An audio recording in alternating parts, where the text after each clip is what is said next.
రామాపురం అనే ఊళ్ళో ఒక గురువుగారుండేవారు. గురువుగారికి ఒక ప్రియమైన శిష్యుడు ఉండేవాడు. ఒకరోజు గురువుగారు శిష్యుడు కలిసి ఒక అడవికి వెళ్లారు. గురువుగారు, ఈ దారిలో వెళితే మన గ్రామానికి అడిగాడు. తొందరగా వెళ్ళొచ్చా గురువుగారు? ఎంతసేపటికి సమాధానం రాకపోవడం వల్ల వెనక్కి తిరిగి చూశాడు.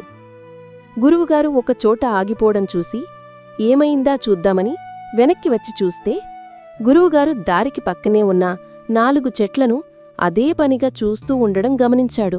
గురువుగారి దగ్గరకు వచ్చి, గురువుగారు, గురువుగారు, ఎందుకు అలా చూస్తున్నారు గురువుగారు? అని ప్రశ్నించాడు శిష్యుడు. గురువు వద్ద నుండి ఎలాంటి సమాధానం రాకపోవడంతో ఇలా అనుకున్నాడు. ఏంటి గురువుగారు, ఏం సమాధానం చెప్పడం లేదు? ఏమై ఉంటుంది? ఏమీ అర్థం కావడం లేదే. ఏమై ఉంటుందబ్బా అని అనుకుంటూ తాను కూడా వాటిని చూసే పనిలో పడ్డాడు శిష్యుడు. ఆ 4 చెట్లల్లో ఒకటి అప్పుడే ఆకులు తొడుగుతున్న చిన్న మొక్క, రెండోది కొంచెం పెద్ద మొక్క, మూడోది దానికంటే ఇంకొంచెం పెద్దది, నాలుగోది చాలా చాలా పెద్ద చెట్టు. ఆరే, భలేగున్నాయి ఈ 4 చెట్లు, ఎవరో పెట్టినట్లు అని మనసులో అనుకుని అప్పటికిగాని ఈ లోకంలోకి రాని గురువుగారు శిష్యుడిని పిలిచి మొదటి మొక్కను చూపుతూ ఇలా అన్నారు. స్నిగ్ధ, ఈ మొక్కని కొంచెం లాగరా అని అన్నాడు గురువుగారు. తన శిష్యుడు స్నిగ్ధతో సరే గురువుగారు అని స్నిగ్ధ ఆ మొక్కని లాగడానికి సిద్ధమయ్యాడు. స్నిగ్ధ ఆ మొదటి మొక్కను చాలా ఈజీగా లాగి పక్కన పడేశాడు. అప్పుడు గురువుగారు, ఓ, మొదటి మొక్కను లాగేశావా స్నిగ్ధ? సరి అయితే ఈ రెండో మొక్కని కూడా తీసి పక్కన పడేయి అని గురువుగారు అనగానే స్నిగ్ధ గురువుగారితో, అలాగే గురువుగారు అని అన్నాడు. స్నిగ్ధ ఆ రెండో మొక్కను కూడా కష్టపడి లాగిపడేశాడు. ఎందుకు గురువుగారు ఇలా మొక్కలను లాగమంటున్నారు? ఏమైంది? అని అన్నాడు స్నిగ్ధ గురువుగారితో. అప్పుడు గురువుగారు చెప్తాను.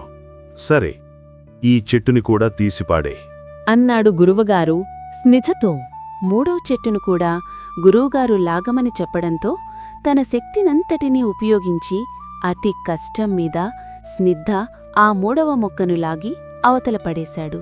గురువుగారు, చూడండి, నేను మీరు చెప్పినట్టే ఈ చెట్టును కూడా పక్కన పొడేశాను గురువుగారు. ఓ, అవును నాయనా, నేను చూస్తున్నాను అని అన్నాడు గురువుగారు స్నిగ్ధతో. సరే నాయనా, స్నిగ్ధ, ఈ 4వ చెట్టు ఎందుకని వదిలేశావు? దీనిని కూడా లాగిపాడే నాయనా అని అన్నాడు గురువుగారు స్నిగ్ధతో. సరే, అలాగే గురువునారు అని స్నిగ్ధ ఆ చెట్టు చుట్టూ 2 చేతులు వేసి ఎంతగా ప్రయత్నించినా కొంచెం కూడా కదిలించలేకపోయాడు. శిష్యుడు ఆగచాట్లు చూసిన గురువుగారు శిష్యుడితో ఇలా అన్నారు. చూడు స్నిగ్ధ, చెడు అలవాట్లు అనేవి ప్రాథమిక దశలో ఉన్నప్పుడు నువ్వు లాగిపారేసిన 1, 2, 3 చెట్లలాగానే ఉంటాయి. ఆ చెడు అలవాట్లే ముదిరితే అవి మనలో బలంగా పాతుకుపోయినట్లయితే ఆ 4వ చెట్టులాగా దాన్ని మనము ఏమీ చేయలేము. కాబట్టి చెడు అలవాట్లకు ఎప్పుడూ దూరంగా ఉండాలి నాయనా అని గురువుగారు స్నిగ్ధతో అన్నారు. ఇది నీకు అనుభవపూర్వకంగా అర్థం కావాలి అని ఇలా ఆ చెట్లను ఉదాహరణగా చూపించి చెప్పాను అని గురువుగారు స్నిగ్ధతో అన్నాడు. గురువుగారు చెప్పిందంతా విన్న స్నిగ్ధ ఇలా అన్నాడు. అవును గురువుగారు, నేను ఎప్పుడూ కూడా చెడు అలవాట్లకు దూరంగా ఉంటానని మీకు ప్రమాణం చేస్తున్నాను అని అన్నాడు.